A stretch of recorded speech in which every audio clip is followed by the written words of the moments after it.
Profiles വെച്ചിട്ടാണ് ചെയ്തിരിക്കുന്നത്. മറ്റ് റൂമുകളെ മാതിരി തന്നെ ഇവിടെയും ഒരുപാട് ലൈറ്റിന് പ്രാധാന്യം കൊടുത്ത് LED ലൈറ്റിങ്ങുകളും, അതായത് കൗണ്ടറിലേക്ക് അടിക്കാൻ കൗണ്ടർ ടോപ്പ് ലൈറ്റ്സ്, ഇതിൻ്റെ ക്യാബിനറ്റിൻ്റെ ഉള്ളിലായിട്ട് LED ലൈറ്റ്സുകളും ഒരുക്കിയിട്ടുണ്ട്. ഒരു ചെറിയ ബ്രേക്ക്ഫാസ്റ്റ് ടേബിളും 3 പേർക്ക് ഇരുന്ന് ഭക്ഷണം കഴിക്കാനുള്ള സൗകര്യം ഇവിടെ ഒരുക്കിയിട്ടുണ്ട്. കൂടാതെ എല്ലാ കിച്ചൺ ആക്സറീസും വെച്ചിട്ടുള്ള ക്യാബിനറ്റ്സാണ് ഇവിടെ യൂസ് ചെയ്തിരിക്കുന്നത്. പിന്നെ ഒരു സിറ്റിംഗ് ഏരിയ, വേറൊരു ജസ്റ്റ് ഒരു സിറ്റിങ്ങിനായിട്ടൊരു ഏരിയ കൂടി ഇതിന് വേണ്ടിയിട്ട് ഒരുക്കിയിട്ടുണ്ട്. കിച്ചണിൽ വരുന്ന ഡോറ് ഹാഫ് പോർഷൻ ഗ്ലാസ് ഡോറാണ് ചെയ്തിരിക്കുന്നത്. അത് കൂടുതൽ റൂമിന് സൈസ് തോന്നിക്കാൻ വേണ്ടി ആണ് ഇങ്ങനെ ഒരു ഗ്ലാസ് ഡോറ് പ്രൊവൈഡ് ചെയ്തിരിക്കുന്നത്.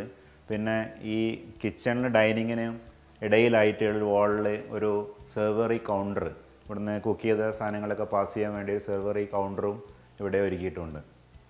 പിന്നെ കിച്ചൺ വാൾ മൊത്തം ടൈല് കൊണ്ട് ക്ലാഡ് ചെയ്തിട്ടുണ്ട്. റസ്റ്റിക് ടൈല് കൊണ്ട് ഒരു ക്ലാഡിങ് കൂടി ഒരുക്കിയിട്ടുണ്ട്.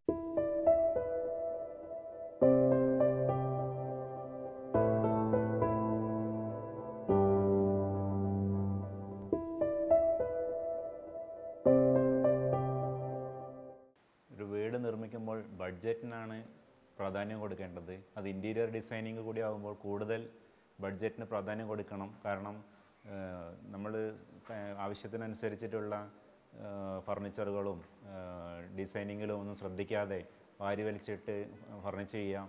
പിന്നെ ഒരുപാട് കുത്തി നിറച്ച പ്ലൈവുഡുകളും എല്ലാം കൂടി ഒരു കുത്തി നിറഞ്ഞിട്ടുള്ള ഒരു അന്തരീക്ഷം സൃഷ്ടിക്കുകയാണെങ്കിൽ ബഡ്ജറ്റ് നമുക്ക് എപ്പോഴും നമ്മുടെ അടുത്ത് നിന്ന് കൈവിട്ട് പോകുന്ന ഒരവസ്ഥയാണ്.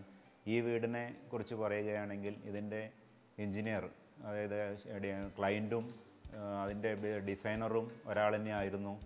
അപ്പോൾ അദ്ദേഹത്തിൻ്റെ കൂടെ നിന്ന് ഈ ഇൻറ്റീരിയറിന് വേണ്ടി വർക്ക് ചെയ്യുമ്പം ഞങ്ങൾക്ക് അതിനോട് ഒരുപാട് ബുദ്ധിമുട്ടിയിട്ടും അദ്ദേഹത്തുമായിട്ട് സംസാരിച്ച് പല കാര്യങ്ങളും പല മാറ്റങ്ങൾ വരുത്തി നല്ലൊരു രീതിയിൽ നല്ലൊരു ഫിനിഷിങ്ങോടുകൂടി ഇത് വളരെ ഭംഗിയായിട്ട് തീർക്കാൻ സാധിച്ചു എന്ന ഒരു ചാരിതാർത്ഥ്യമുണ്ട്.